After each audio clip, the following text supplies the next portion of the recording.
Bien, como les ofrecí la semana pasada, si recuerdan, hablamos de el poder que necesitamos para vivir. Hoy vamos a hablar de un concepto que también es crucial para la vida del ser humano, que es la paz que necesitamos. Bien, es evidente que Dios sabía que esta iba a ser una de nuestras necesidades más profundas. El concepto de la paz se repite 430 veces en la Biblia de diferentes formas.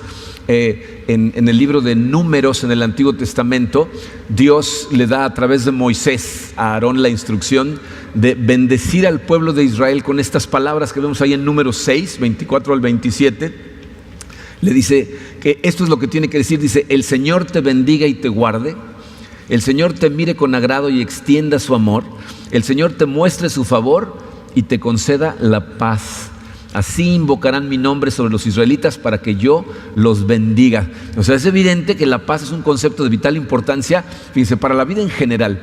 Pero desde mi punto de vista, fíjense, la paz es reveladora de la vida cristiana. ¿De qué estoy hablando? Fíjense, Isaías 32, 17 dice: el producto de la justicia será la paz. O sea, el producto de la redención, el producto de la salvación, el producto de entregarle tu corazón a Cristo, dice, será la paz. Y continúa, dice: tranquilidad y seguridad perpetuas serán su fruto. O sea, la paz es la marca de los redimidos. Jesucristo en Juan 14 dijo: la paz les dejo, mi paz les doy. Yo no se las doy a ustedes como la da el mundo.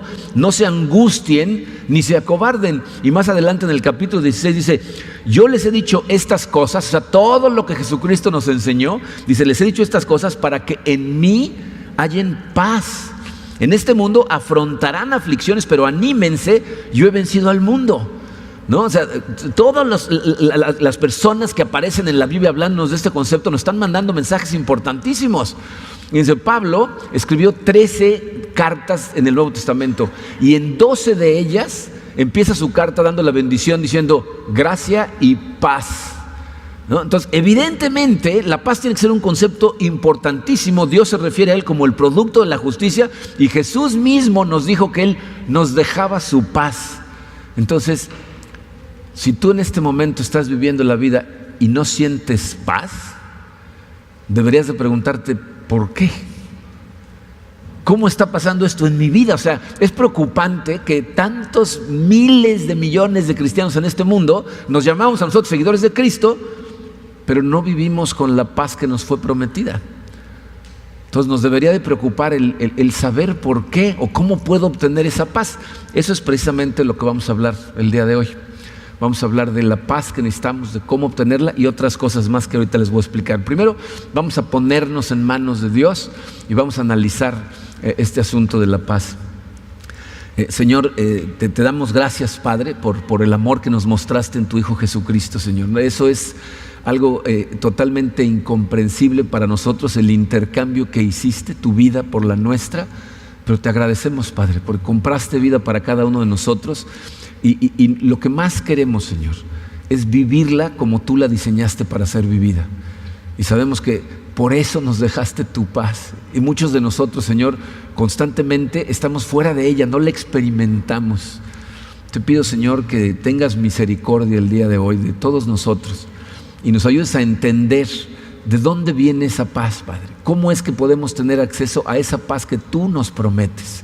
Queremos vivir en tu paz, Señor, y hacer la paz con todos nuestros hermanos. Guíanos esta mañana, esta tarde, Señor, en tu palabra, que sea tu Espíritu el que nos abre a cada uno al corazón. Te lo pedimos, Padre, en el poderoso nombre de tu Hijo Jesucristo. Amén. Bien, miren, les decía la semana pasada que una de las cosas interesantes que encuentras en la palabra de Dios cuando empiezas a estudiar las necesidades más profundas del ser humano es cómo Dios responde a nuestras necesidades con su nombre, ¿verdad? Revela diferentes nombres y cada uno de esos nombres cubre una necesidad. La semana pasada que hablamos del poder de Dios, estudiamos su nombre El Shaddai, que significa nuestro Dios todopoderoso, el que nos da su poder. El día de hoy quiero que vean otro nombre de Dios que es Yahweh Shalom, que significa el Señor es nuestra paz. son las palabras que le dice Dios a Gedeón en Jueces 6:24, cuando dice: yo soy su paz. Y miren, cuando estudiamos la palabra de Dios, hablamos mucho acerca del Dios Todopoderoso, ¿no? El Dios de los ejércitos que pelea las batallas por nosotros. Hablamos mucho del Dios amoroso, del Dios que dio su vida por cada uno de nosotros, compró vida para nosotros en la cruz, y lo adoramos y lo alabamos y le cantamos con respecto a esas características. Pero el día de hoy quiero hablar de el Señor nuestra paz, ¿no? ¿En dónde está el Señor nuestra paz? Porque digo, si somos honestos, vamos a reconocer muchos de nosotros que consistentemente vivimos sin la paz de Dios. Entonces, el día de hoy, fíjense, quiero cubrir 3 cosas, así está dividido su programa. Voy a hablar acerca de cuáles son los requisitos o los pasos que tenemos que seguir para vivir la paz de Dios. Voy a hablar de cómo se ve esa paz. O sea, cómo se nota cuando una persona tiene esa paz, en qué se nota en su vida. Y número 3, cómo podemos mantener o sostener esa paz en nuestra vida en el día a día, sobre todo ahorita que estamos en un mundo tan complejo. ¿Cómo le hacemos para mantener su paz? Entonces vamos a empezar con el primero, número 1 en su programa. Dice: ¿cuáles son los requisitos para tener la paz de Dios? Bien, yo no sé si consciente o subconscientemente, por inspiración simplemente, cuando David escribió el Salmo 37, que es en lo que me voy a basar para este primer punto, realmente estaba identificando los requisitos para la vida cristiana en la paz de Dios. Y van a ver cómo cada uno de los primeros versículos de ese salmo nos van a revelar cosas muy interesantes. El versículo 1 nos va a hablar del primer requerimiento. Dice: no te inquietes a causa de los impíos, ni envidies a los que cometen injusticias. Yo no sé si les pasa a ustedes cuando leen versículos como ese, pero yo trato de analizar lo que está diciendo y me pregunto: ¿por qué diría una cosa así? O sea, no envidies a los que cometen injusticias. ¿Cuántos de nosotros nos da envidia el no poder cometer injusticias? ¿No? O sea, que veas a alguien haciendo el mal y dices: yo quisiera hacer el mal también, qué envidia. No pasa, ¿no? O sea, eso no es lo que sucede. Entonces la pregunta es: ¿qué es lo que nos da envidia de los malvados que cometen injusticias? Les voy a decir lo que nos da envidia. Nos da envidia que se portan mal y les va bien, ¿no? O sea, que los ves que están haciendo injusticias, están haciendo fraudes, están haciendo un montón de cosas y tienen dinero y se compran cosas bonitas y casas bonitas y coches bonitos y ropa bonita y viajan por el mundo, y los ves y parece que se están dando la gran vida y dices: ¡qué envidia! Eso sí nos da envidia, ¿no? Entonces, ¿qué es lo que nos está diciendo este versículo cuando dice que no te inquietes por esas cosas? Lo que nos está diciendo es: si quieres tener verdadero descanso, verdadera paz en este mundo, vas a tener que dejar de atesorar, desear y perseguir las cosas de este mundo. Tienes que llegar a la conclusión algún día de que si Dios te da comodidades y te da cosas, gloria a Él, y si no te las da, gloria a Él también. O sea, esas cosas no pueden ser tu persecución, porque de lo que realmente necesitas es de Él. Entonces lo que nos está diciendo ese versículo es: deja ir, suelta tu aprecio por las cosas del mundo, porque de lo contrario vas a estar inquieto e irritado por las cosas que tiene la gente a tu alrededor. Dice: por eso Jesucristo nos enseñó que debíamos de mantener nuestra mente puesta en cosas del cielo, de arriba. Cuando nos decía: ¿por qué se preocupan por qué van a comer y cómo se van a vestir? Dice: esas cosas es lo único que persiguen los paganos. Su Padre en el cielo ya sabe que las necesitan. Persigue primero el reino de Dios y su justicia, es decir, pon tu mente en las cosas de arriba. Dice: y esas otras cosas te van a ser añadidas, ¿no? Pero si tú pones tu afecto, pones tu preocupación en las cosas del mundo, lo que vas a tener es la inquietud y el estrés que acompaña siempre a esa persecución. Dice: esas cosas son lo que Salomón llamaba vanidades. ¿Por qué?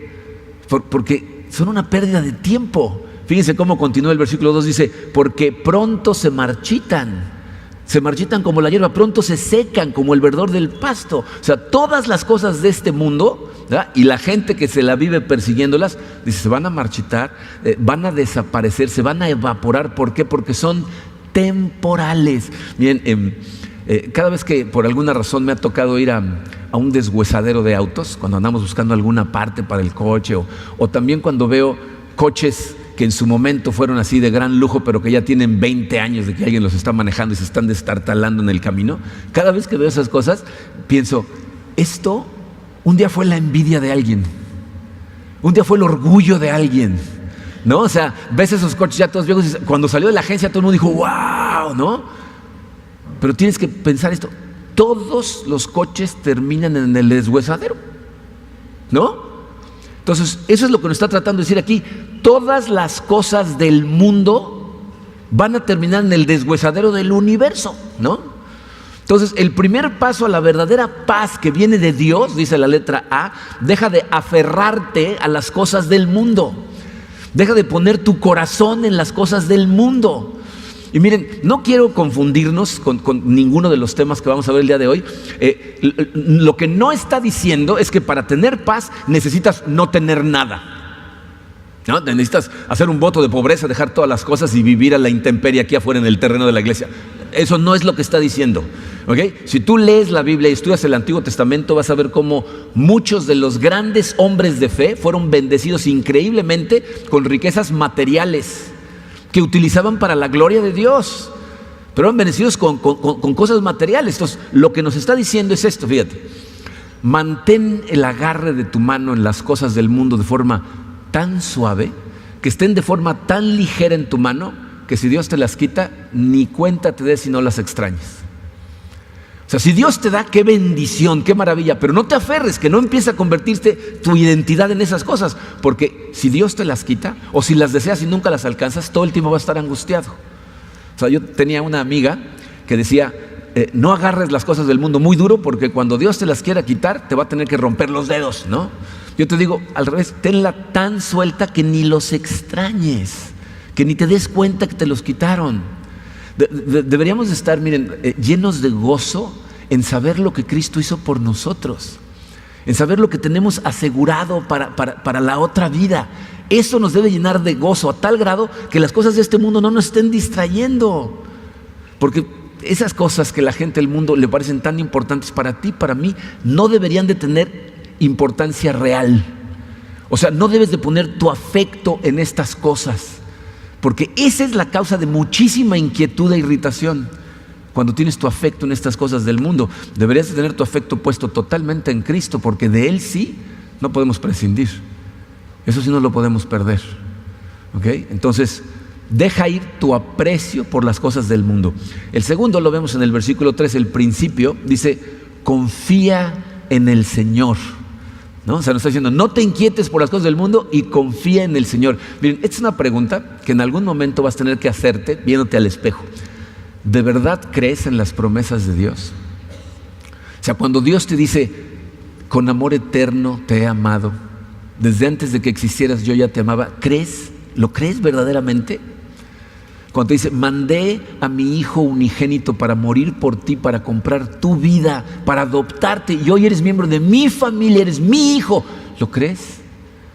Cuando te dice de su amor, de su gracia, yo creo en el amor de Dios, creo en su misericordia, y la pregunta es, ¿lo crees tú?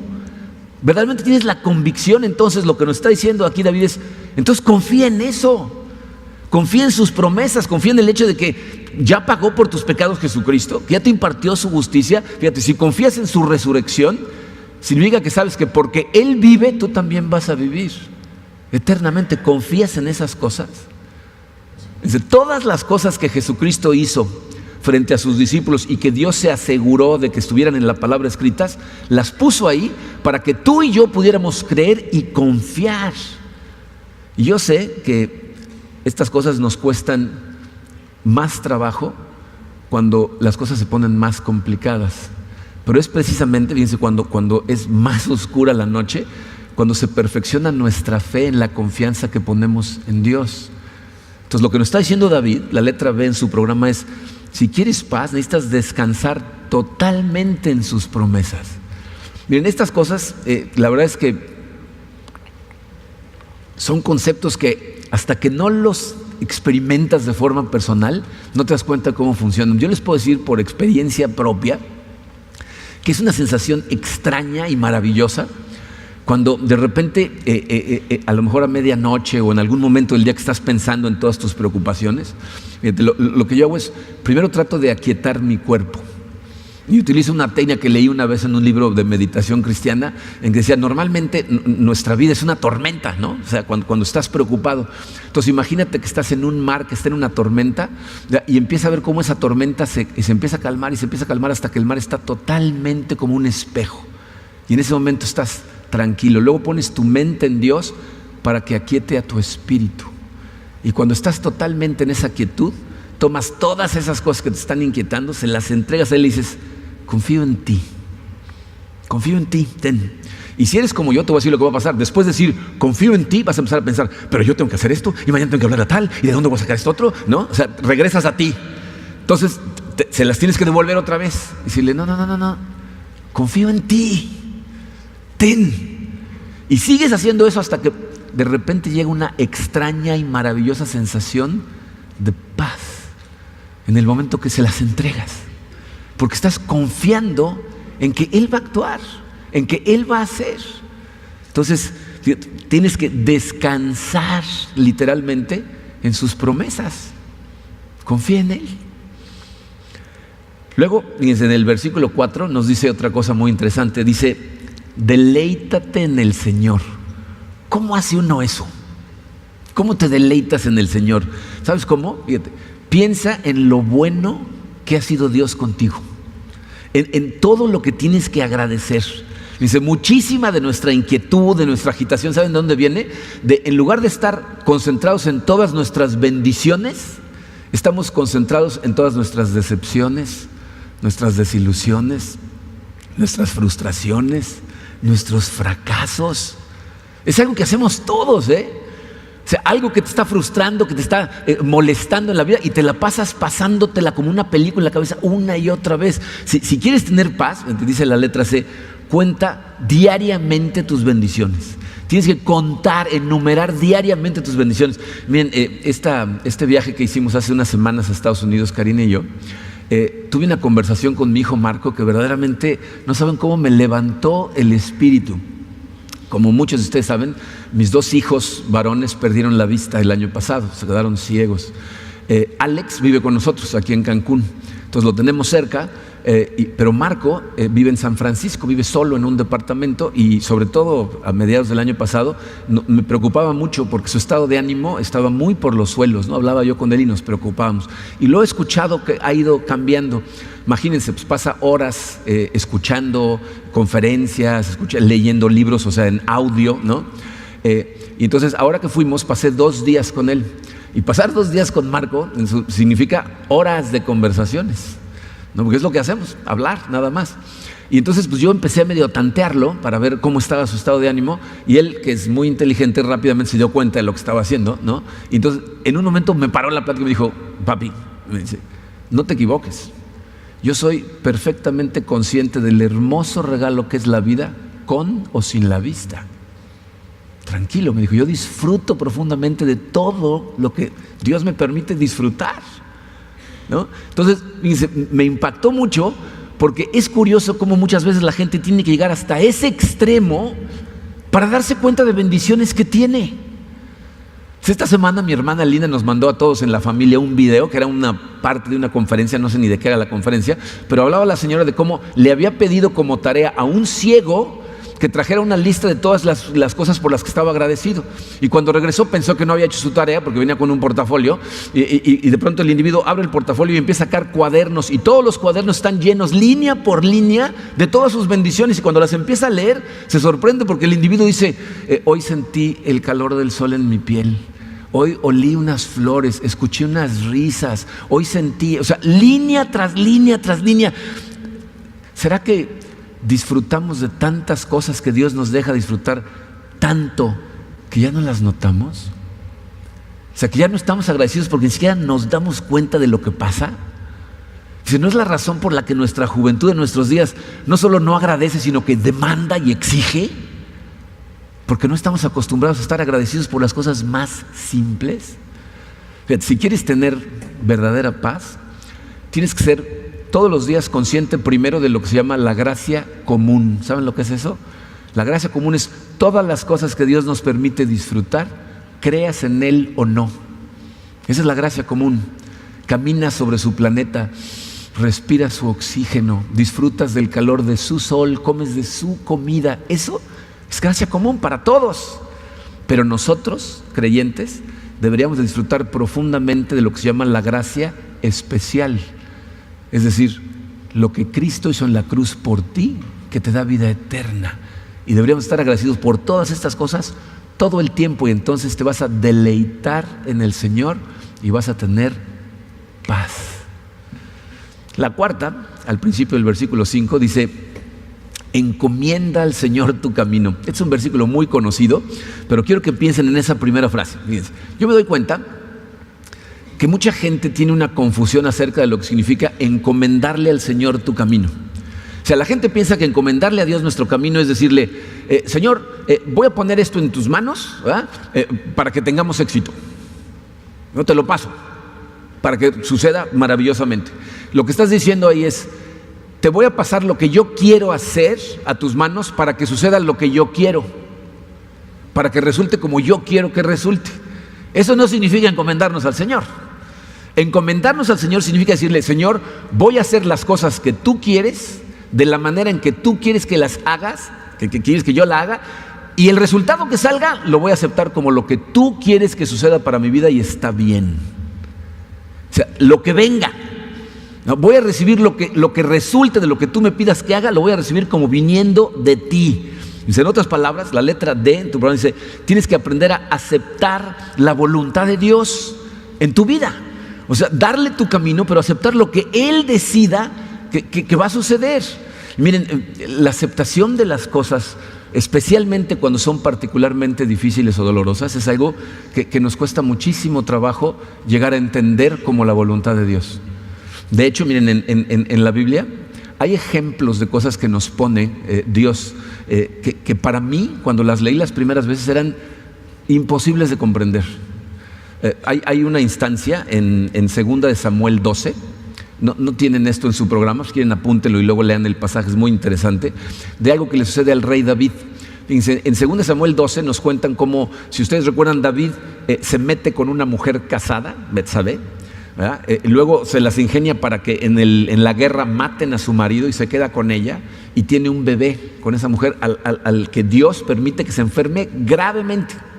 Y dice la Biblia que David, cuando el bebé está hacia el filo de la muerte, él está tirado en el piso, clamando a él, ¿verdad?, sin moverse, ayunando. O sea, no se para ni para comer por 7 días. Todos sus oficiales están con miedo de qué va a suceder, porque el individuo nada más no se para, ¿verdad?, no hace nada más que estar orando, ayunando, pidiendo por el bebé. Y al 7º día el bebé se muere. Entonces los oficiales están espantadísimos, porque dicen: si así se puso cuando el bebé estaba enfermo, imagínate ahora que se murió. Pero él los ve cuchicheando en la esquina, les da miedo ir a decirle, y entonces se para y le dice: ¿ya falleció el bebé? Y pues no tienen más remedio que decirle la verdad. Le dicen: sí, ya falleció. Y para sorpresa de todos, David, se levanta, va, se baña, se cambia, va a consolar a su mujer y se regresa a trabajar. Y entonces todas las personas que están alrededor de él dicen: pero ¿qué tipo de comportamiento es este? ¿Qué forma de actuar es esa? ¿No? Lo confrontan, le dicen: ¿cómo es que estabas ahí tirado? No te podías ni mover del dolor porque tu hijo estaba enfermo, y ahora que murió te levantas como si nada. Y David les dice: bueno, antes, cuando estaba vivo, yo tenía la esperanza de que Dios lo iba a salvar. Dice: pero esa evidentemente no fue su voluntad. Dice: yo sé que yo voy a ir a donde Él está. O sea, vamos a estar juntos otra vez porque yo voy a ir a donde Él está, pero Él ya no va a regresar a mí. Ya no hay absolutamente nada que pueda yo hacer. Entonces lo único que me queda hacer es aceptar su voluntad. Miren, cuando yo leí eso, las primeras veces que lo leí, para mí eso era incomprensible. De hecho, hasta yo decía: no, esto es irreal. O sea, la gente de carne y hueso no se comporta de esa manera, ¿no? O sea, estaría devastado, no podría hablar. Y no lo pude comprender hasta que lo vi en carne y hueso en una persona de fe. Esta es una historia que les he contado algunas veces y se las cuento porque esta fue la causa de mi compromiso. El pastor que me discipuló, Terry Hendricks, estuvo en Cancún aproximadamente unos 2 años. Él y su esposa Debbie, nos hicimos muy amigos, Karina y yo, de ellos. Llevaban años tratando de tener un bebé, años. Y 2 meses antes de irse, de regresarse a Estados Unidos, nos anunciaron en la iglesia que Debbie estaba embarazada. Bueno, fue un regocijo en la iglesia, y les voy a decir cómo yo lo interpretaba. Yo dije, este es su premio, porque ha sido un hombre fiel, estuvo sacrificándose para estar aquí, fue un sacrificio para ellos, y Dios lo está premiando por fin con un bebé después de muchos años, como en la Biblia lo ves, ¿no? Se regresaron a Estados Unidos, nació la niña, Madison, una bebé preciosa, y a los pocos meses empezaron a notar que algo estaba mal, y la diagnosticaron con leucemia. Y entonces empezó una batalla para tratar de salvar a la niña. Era una leucemia muy agresiva aparte, y estuvieron durante 1 año con médicos en hospitales, toda la iglesia en donde estaba él allá y nuestra iglesia orando, y después de 1 año la bebé falleció. Y para mí eso era incomprensible. Lo más incomprensible es que le hablé por teléfono, éramos muy amigos, según yo, para consolarlo. Y empezamos a hablar, y yo ya no podía hablar del llanto. Y él me consolaba a mí, él entero. Me dice, Marco, tienes que tener fe, tienes que creer en lo que creemos. Dios tiene un plan. En este momento, si me preguntas, te voy a decir, no sé cuál es el plan de Dios y no lo entiendo, pero creo que tiene un plan. Cuando yo lo oí hablar así, dije, yo quiero esa fe, yo quiero esa fortaleza el día que enfrente algo así. Eso es lo que yo quiero.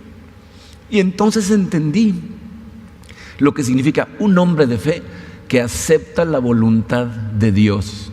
Dijo, esto es lo que Dios decidió y tienes que creer. Necesitamos creer. ¿Cómo vamos a tener paz de otra manera? Si es porque las cosas van bien, es una cuestión de tiempo, ¿están de acuerdo? Tienes que creer. Miren, ¿saben qué es súper interesante? Pablo, el autor de tantas cartas del Nuevo Testamento, escribió varias de ellas desde la prisión. Lean, por ejemplo, el inicio de la carta a Filemón. ¿Saben cómo empieza definiéndose a sí mismo? Dice, Pablo, prisionero de Cristo. ¿Se han puesto a pensar en eso? O sea, Pablo nunca dice en sus cartas, Pablo, prisionero de Roma por culpa de los mugrosos judíos, ¿no? O sea, ellos fueron los que causaron que lo arrestaran. Roma lo tenía arrestado, pero él decía, Pablo, prisionero de Cristo. ¿Por qué de Cristo? Lo que estaba diciendo es, porque mi Señor quiere que esté preso, porque si no quisiera, no estaría preso. Él quiere que esté preso y por lo tanto soy prisionero de Cristo. Estoy aquí porque Dios quiere que haga un trabajo aquí. Entonces, si de verdad quieres vivir con la paz que sobrepasa todo entendimiento, encomiéndale al Señor tu camino y acepta su voluntad, porque entonces vas a tener verdadera paz. Fíjense, tenemos que aprender a orar como Jesucristo oraba. Señor, a mí me gustaría que pasara esto, pero que se haga tu voluntad. Siento en este momento la necesidad de orar porque tú hagas este milagro, pero si no es tu plan, no contestes mi oración. Haz lo que tú quieras. Entonces vamos a tener paz. Es el quinto y último requisito que vamos a ver hoy. Está en el versículo 8. Dice David, refrena tu enojo, abandona la ira. Miren, no hay una sola persona en este mundo que pueda tener la paz de Dios y al mismo tiempo tener sentimientos de enojo contra alguien. Eso es imposible. Porque la paz de Dios no es nada más paz con Dios. La paz con Dios lo que produce es paz con toda la gente a tu alrededor. Y si estás enojado con la gente a tu alrededor, no es posible que tengas paz. Y les voy a decir qué es lo que hacemos. Nos engañamos a nosotros mismos muchas veces, porque la gente piensa que estar enojado es nada más cuando explotas. Cuando alguien hace algo, entonces tú te enojas, te irritas y te haces un berrinche, una rabieta y todo el mundo se entera. Eso no es nada más estar enojado. Obviamente eso es estar enojado, pero el enojo toma diferentes formas. Si tú, por ejemplo, tienes sentimientos heridos en tu corazón con una persona, aunque no se lo digas, estás enojado. Si tú te niegas a tratar de reconciliarte con una persona, estás enojado. Si hay un malentendido que lleva malentendido mucho tiempo y continúa mucho tiempo, estás enojado. si en lugar de aclararlo, ¿verdad? Si en lugar de ir a tratar de arreglar las cosas, sigues con el malentendido, fíjate, ¿sabes por qué pasa eso? ¿Cómo es que un malentendido puede durar por mucho tiempo? Porque lo alimentas de ira.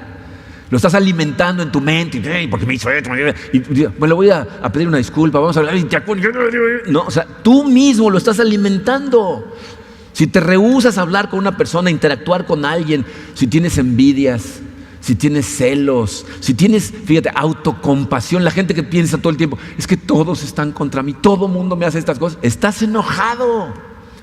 Y mientras estés enojado, no vas a tener paz. ¿Quieres tener paz? Letra E, necesitas aprender a perdonar. Necesitas aprender a dejar ir.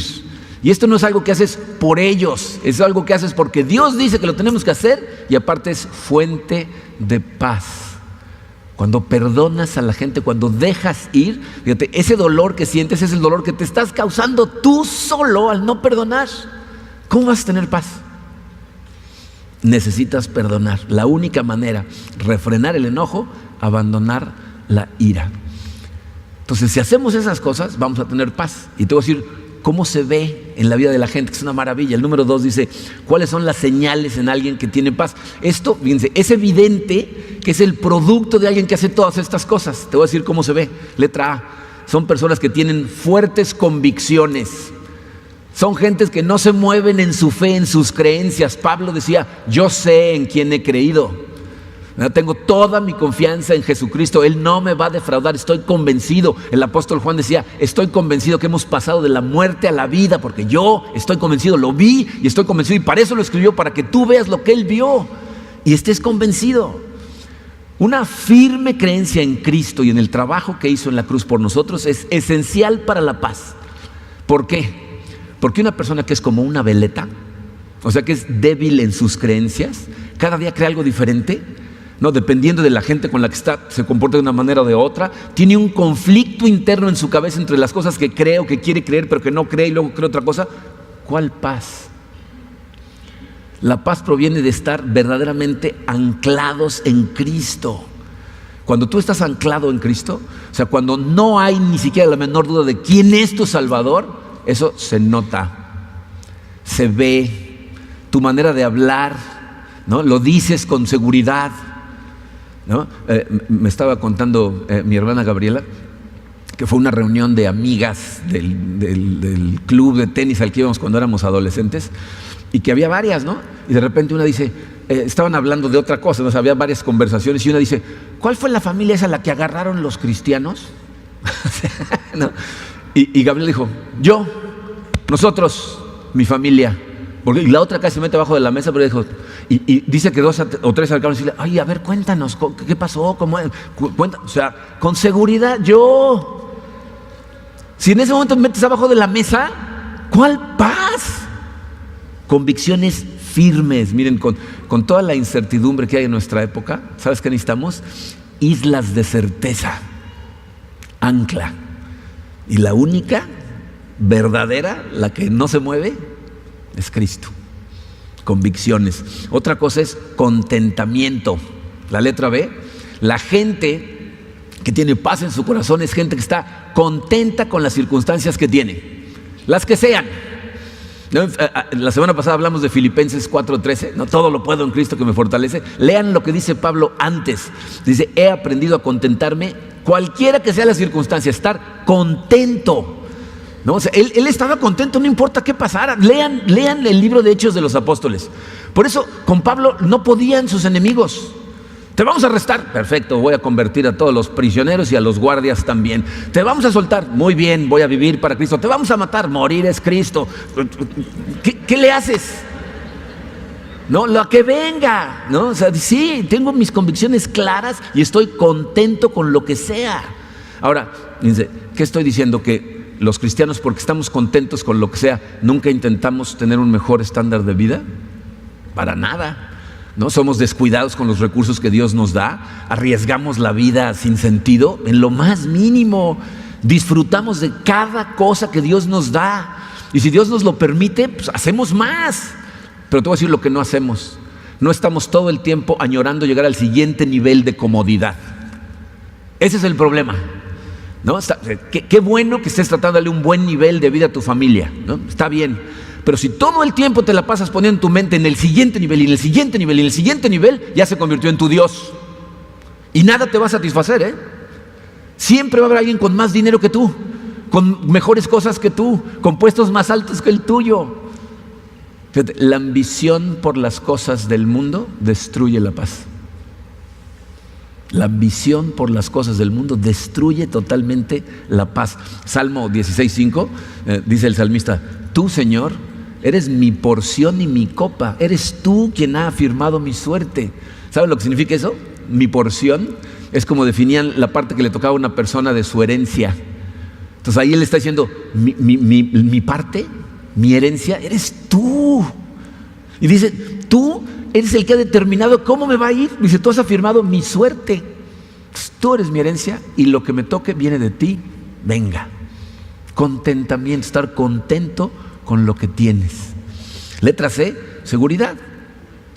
No, la gente que tiene paz vive con una seguridad absoluta de que suceda lo que suceda, Dios lo va a utilizar para su bien.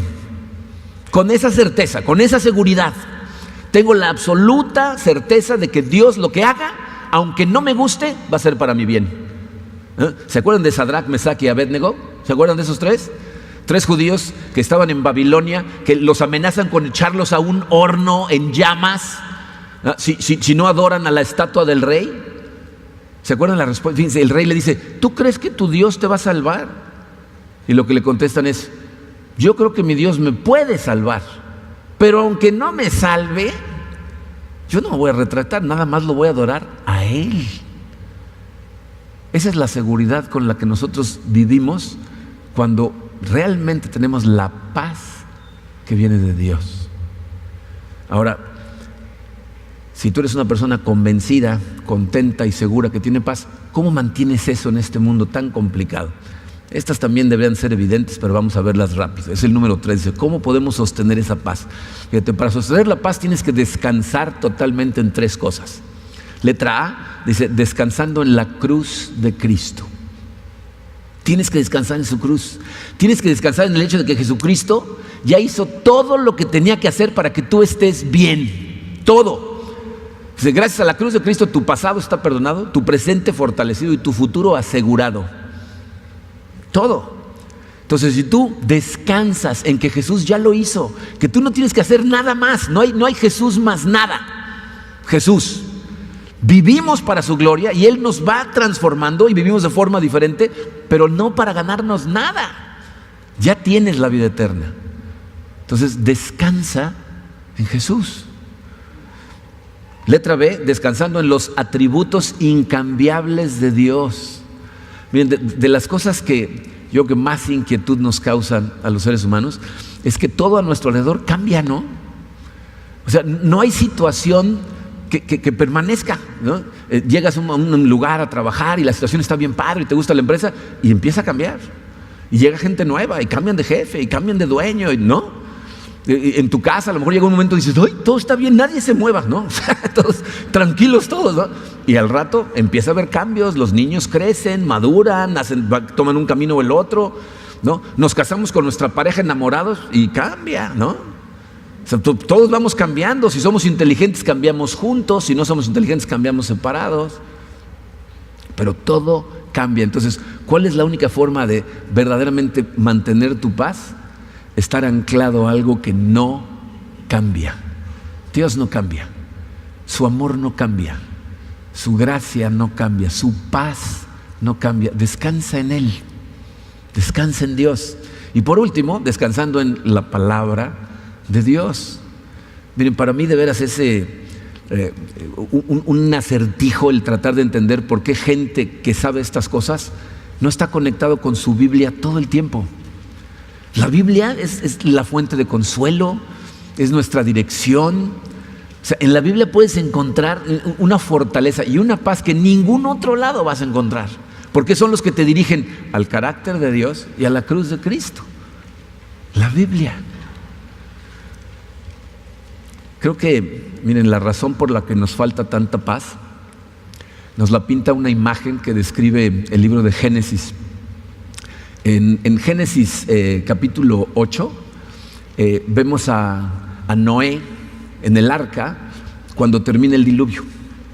Entonces dice que termina el diluvio y pasan más de 150 días en el arca, y entonces las aguas como que se empieza a notar que bajan, y lo que hace Noé es soltar una paloma para que vaya a buscar a ver si ya bajaron las aguas. Y dice la Biblia que la paloma vuela. Dice, pero no encontró un lugar en donde reposarse. Y entonces se regresa y Noé saca la mano y se posa en su mano a descansar. Creo que muchos de nosotros, nuestro problema es el de la paloma. Estamos volando y volando alrededor del mundo, tratando de encontrar algo en el mundo en donde reposarnos, en donde descansar, en donde encontrar paz. Y no importa en qué te reposes, qué creas que sea tu fuente de seguridad, es una cuestión de tiempo en que te das cuenta que no funciona. El único lugar a donde puedes verdaderamente reposar es en la mano de Dios, y lo que tienes que hacer es regresa a Él, porque los que nos alejamos somos nosotros. Los que volamos hacia el mundo buscando un lugar donde reposar somos tú y yo. Y lo que la Biblia nos dice es, regresa a su mano, reposa en Él, y entonces vas a tener paz. Hay una oración que escribió Reinhold Niebuhr, se llama la oración de la serenidad. Estoy seguro que muchos de ustedes la conocen. La utilizan en todos los programas de recuperación. Lo interesante de esta oración es que la mayor parte de la gente nada más conoce las 3 primeras frases, pero es una oración muy completa que, de hecho, ahorita que se las voy a leer para iniciar nuestra oración, se van a dar cuenta cómo cubre todo lo que acabamos de estudiar. Fíjense, escúchenla. Dice así, dice: Dios, concédeme la serenidad para aceptar las cosas que no puedo cambiar, el valor para cambiar las cosas que puedo cambiar y la sabiduría para conocer la diferencia, viviendo un día a la vez, disfrutando un momento a la vez, aceptando las adversidades como un camino hacia la paz, viviendo, como lo hizo Jesús, en este mundo pecador tal y como es y no como me gustaría que fuera, creyendo que tú harás que todas las cosas estén bien si yo me entrego a tu voluntad, de modo que pueda ser razonablemente feliz en esta vida e increíblemente feliz contigo en la siguiente. Vamos a orar.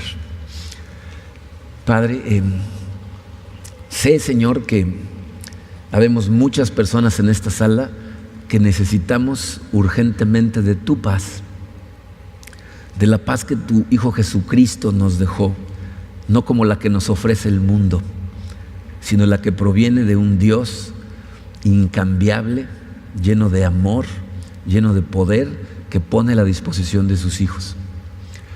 Te pido, Señor, que nos abras los ojos, que nos dejes ver las cosas que son verdaderamente importantes, porque estamos tan distraídos, tan deslumbrados por estas cosas del mundo en la que nos tratan de convencernos que podemos encontrar nuestra paz y nuestra seguridad, que se nos olvida que esa paz y seguridad ya la tenemos, simplemente no la utilizamos. Ayúdanos a acudir a ti, Señor. No permitas que estas palabras que escuchamos el día de hoy, que provienen de tu palabra, se nos olviden. Protege nuestros corazones, no permitas que el enemigo venga y se robe la palabra, Señor. Sé que vamos a salir de estas puertas y el día a día, el estrés, van a empezar a atacarnos, Señor. Van a empezar a hacer erosión en nuestro corazón. En esos momentos, Señor, cuando más estresados nos sintamos, cuando más miedo tengamos, cuando menos descansados nos sintamos, te pido, Señor, que tu Santo Espíritu llene nuestro corazón y nos recuerde que tú eres nuestra ancla, que tú eres nuestra paz, que tú eres nuestra fortaleza, y que todo lo que tenemos que hacer es descansar en tu mano. Gracias por tu amor, Señor. Gracias por tus promesas. Queremos caer totalmente en ellas de este momento en adelante. Te pedimos todas estas cosas y te damos gracias por todas estas cosas que nos enseñaste. En el poderoso nombre de tu Hijo Jesucristo. Amén.